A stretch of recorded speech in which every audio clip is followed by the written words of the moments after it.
Doctor Arvind Sharma ji. प्रश्न संख्या 324। माननीय मंत्री जी। अध्यक्ष महोदय, उत्तर सभा पटल कड़क दिया। माननीय सदस्य।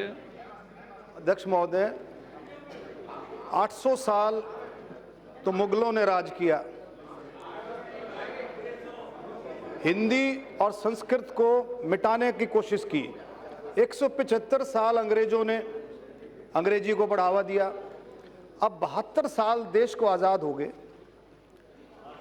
जब संविधान बन रहा था तो गांधी जी और डॉक्टर राजेंद्र प्रसाद जी ने ये बात रखी थी कि हिंदी को राष्ट्रीय भाषा का दर्जा दिया जाए, लेकिन तब बात आई गई होगी 10 साल के लिए संविधान को इंग्लिश और हिंदी दोनों में प्रकाशित किया गया।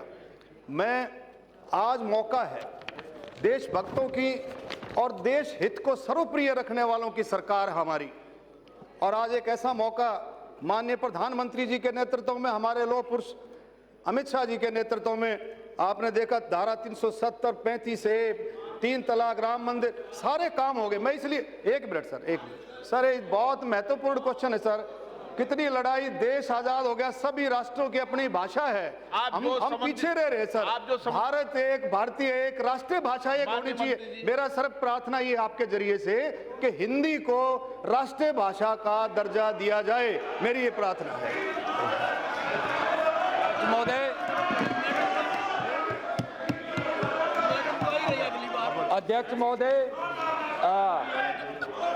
निश्चित रूप से गांधी जी ने विनोबा नहीं थे। माननीय जी आप जवाब दो। मंत्री जी आप जवाब दोनों का क्यों जवाब?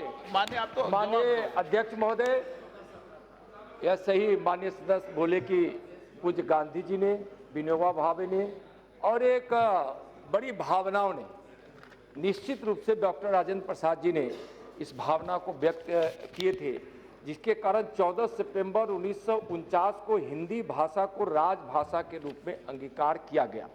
और आज मुझको बताते हुए यह खुशी हो रही है कि अध्यक्ष महोदय, हिंदी में काम काज को प्रोत्साहन दिया गया है, लेकिन यह प्रेरणा, प्रयास और प्रोत्साहन का विषय है।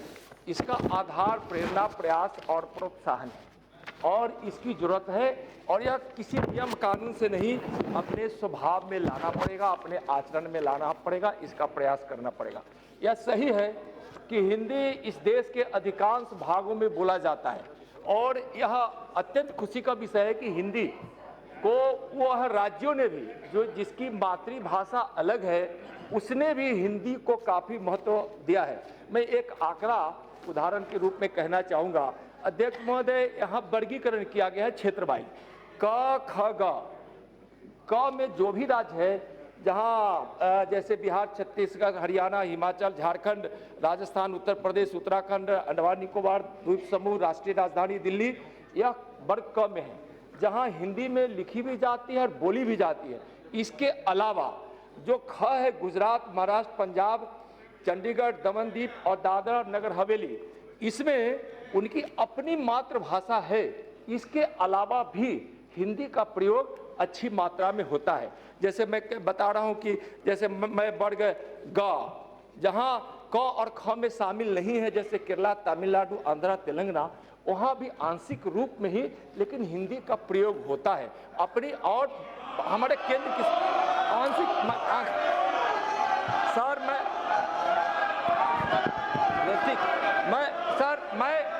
मैं थोप नहीं रहा हूं।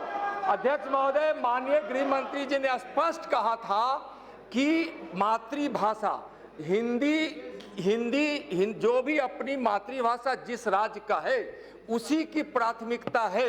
उसमें कोई भी ऐसा काम, कोई कदम नहीं उठाया जाएगा जहां हिंदी वहां थोपे जाने की बात आएगी।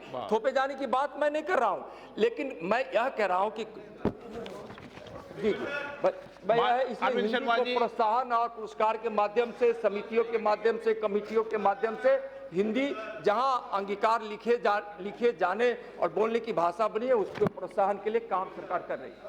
सर, विश्व की सेकंड सबसे दूसरी सबसे बड़ी भाषा है चाइनीज के बाद। जैसे मंत्री जी ने बताया कि पूरे देश में इसका पूरा प्रचार, और अब मेरा यही अनुरोध है कि ज़्यादा से ज़्यादा मंत्रालय काम करे इसको प्रोत्साहन देने के लिए। धन्यवाद। क्वेश्चन